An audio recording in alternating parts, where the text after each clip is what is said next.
So it's McKenna's, innit? Serious, I saw your set, I've enjoyed your set and that, and like, you did a song about 25 miles, innit? That reminded me of being a long way from me mate. Because like, he was about, well, he were only a couple of mile away, but my car's fatted so out low I couldn't go that fast, and like, it was like, scraping on speed bumps and suspension alloy, we were all messed up and that. Really? I can't understand what this guy's Well, anyway, whatever, mate. So give us a cheer, ladies and gentlemen, if you've got a mate that you don't fucking like anymore.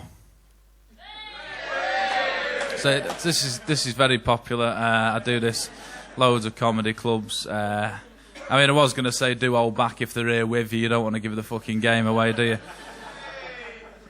He don't give a shit. It's his fucking girlfriend. How bad's that? But no, I've got a knobhead of a mate, to be honest.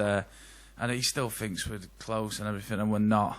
He rings me up, texting me, let's go for a drink. I have to lie to him, so I'm getting my hair cut and stuff like that. And it just gets on my nerves. And I'd say for why he gets on my nerves, a few things that he does, but one thing that he really gets on my nerves with, he gives me points for no reason. Like, we'll just be sat there listening to music, and he'll be like, so, Mike, who sings this song? And I go, ooh, is it the Beach Boys? And he'll go, yeah, well done, 10 points.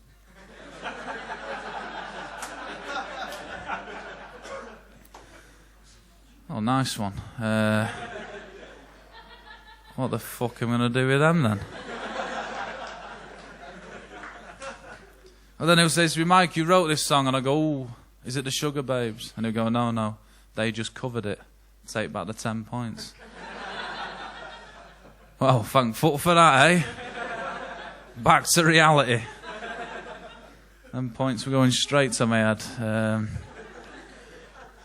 Does this other thing where he tries to summarise a person just by repeating the name. So I'll be like, so anyway, how's John? They go, well, John's John, isn't he? I've known John for 12 years, thanks for his fucking name.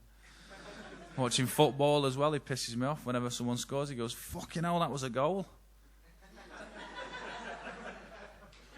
You ever thought about refereeing? Obviously got quite a talent there. So do we like football in Winsford? Bit mixed. I'm into me football. I'm a bit nervous about England making these qualifiers for next year's big competition. We're only going to fuck it up in the big competition anyway, so it doesn't fucking matter.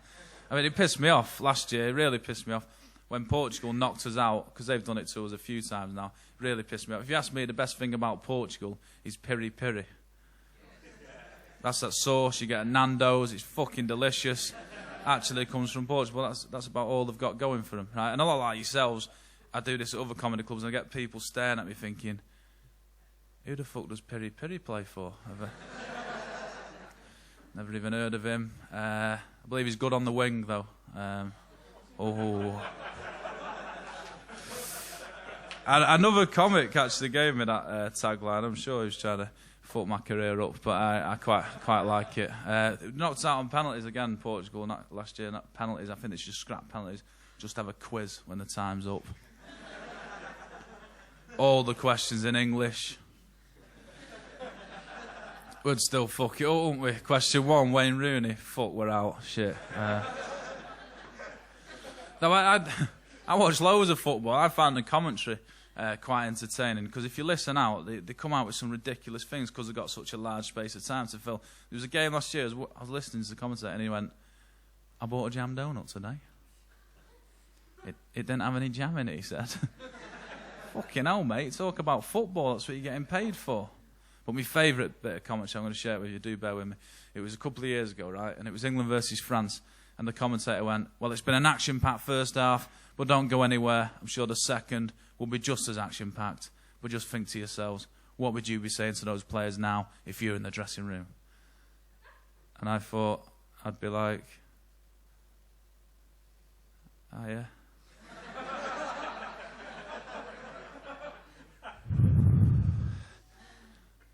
My name's Mike. I don't really know what I'm doing here. I was at home a minute ago.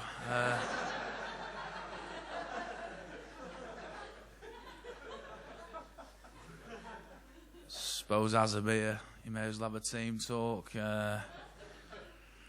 Rooney, kick it. Crouch, stop doing the fucking robot. You look like a twat at the best of times. Who's next? John Terry. Well, John's John, isn't he? What can you say? Life is very much like being a grape. Life crush you, but then you are full of juice, and life squash you, and then you want to get together again, but you cannot get together again. You cannot reconstruct the grape without, you need to, the grape is, it's super glue. It was, is the only way forward really, but probably the juice is going to get in the way of, because it was originally designed to make glue together soldiers in the war of Vietnam, or maybe the Crimean, the last American, no, one of them. Anyway, the thing is that